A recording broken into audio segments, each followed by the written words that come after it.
你要是拉开的话，他们会觉得你是禽兽；如果不拉开呢，他们会说你是禽兽不如。那咋办呢？咋搞啊？做禽兽吗？床吹到这里来了，刚才都放在帐篷里面，把我床吹跑了。这完犊子了！怎么这么大的雨啊？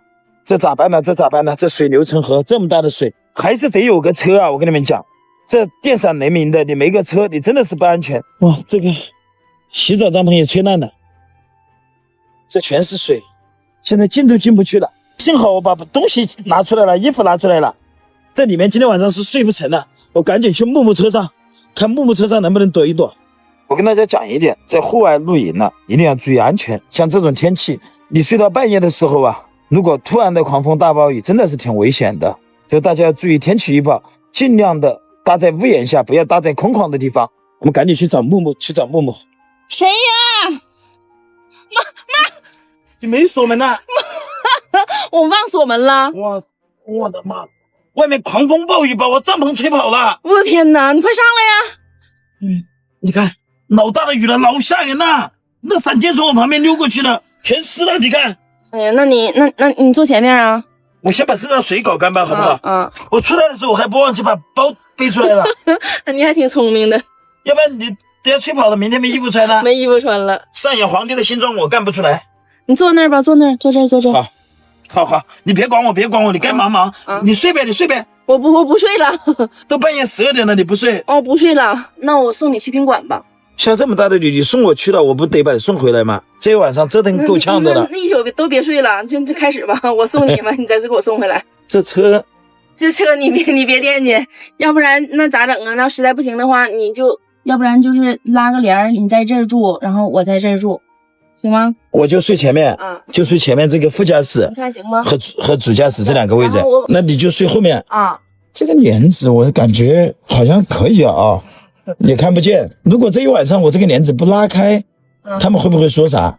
我拉开了，他们又会说啥？你要是拉开的话，他们会觉得你是禽兽；如果不拉开呢，他们会说你是禽兽不如。反正你就挺难的。那咋办呢？咋搞啊？做禽兽吗？这都快1点钟了，你不困吗？去睡觉呗。我挺困的了，但是你说咱俩这一个车好像有点不咋太方便呢。你不是说这个帘子违建吗？那好像也不咋太方便。这样吧，我看雨小了，实在不行的话，我让我朋友开一台房车来，然后你住在房车里面呢。这么晚了，不好吧？去麻烦别人。没事儿，我这朋友可热心肠了。那得问一下啊，我给他打电话。这出门在外有个朋友还真好。哎，赵总你好，有件事情想向你求助一下，你把你那个房车开来一台行吗？刚才下了一场大雨，我的这个队友浪哥，他的那个帐篷被刮飞了，他晚上没有地方住了。我现在刚好在房车上，让我掉个头马上过来。好，麻烦您了，赵总。哎，赵总来了，浪哥，走吧。快睡着了。来吧，房车来了，就你来了。来了吗？来了。哇，这么半夜的还麻烦赵总，我说凑合一晚上就得了。没事，赵总人非常热情。赵总，浪哥，这么晚还辛苦你。没有，辛苦了。雨太大了，帐篷都干飞了。飞得好啊。无家可归了还好。飞了就可以买房车噻。买房子啊？对啊。我倒是想买哟，你看你这个房子这么漂亮，关键是买不起啊。那让我们默总赞助一下。穆总赞助啊？对啊。这可以。最多1块钱。好歹要搞个1块半。行，就这么同意了。那今天晚上就睡这里了。在这儿住吧。那我就打个车就回去了。我给你叫个车。我自己叫。你都不知道叫哪里。你不知道我回哪个家啊？你告诉我就是哪里啊？赵总，你这个生意干得大呀！你就是那个传说中的全国各地都有丈母娘，天天都当新郎。我倒希望这样子。所以说分不清哪个家了。行，那你就在这住吧。这帐篷也湿了，那这要住就要好几天了，赵总。等晾干吧。你方不方便？我就说不方便，我就去开酒店了。方便。来了之后，在成都来了，那肯定是朋友相互关照，对吧？